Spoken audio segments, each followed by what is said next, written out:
This video examines the Supreme Court case of OSG Shipmanagement Manila, Inc. versus DeJesus. We will explore key legal doctrines regarding seafarer disability claims, the presumption of work-relatedness, and the necessity of mandatory reporting.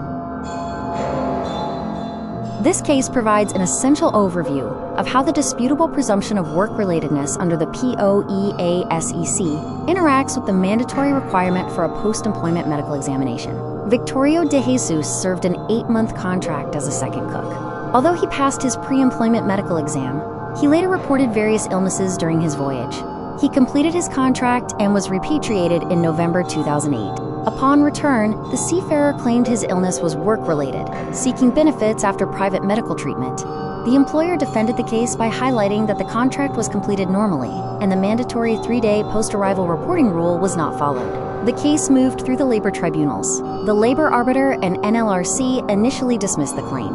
The Court of Appeals later reversed this decision, before the Supreme Court finally reinstated the original dismissal. For a claim to be compensable under the OESEC, prerequisites must be met: existence of an employment contract, a connection between the illness and work, and compliance with the mandatory 3-day post-employment medical exam. The 3-day reporting rule is strict.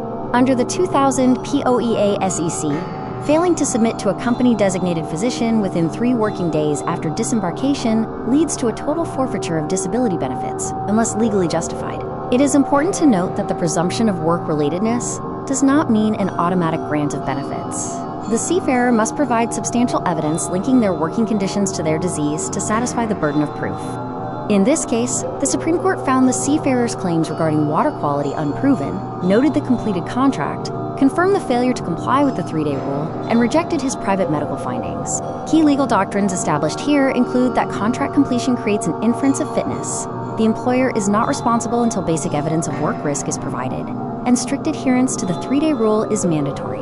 For legal practitioners, this means seafarers must prioritize the 3-day report.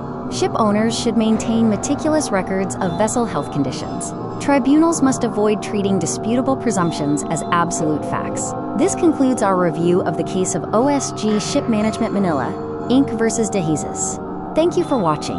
These are the sources for the imagery used in this video.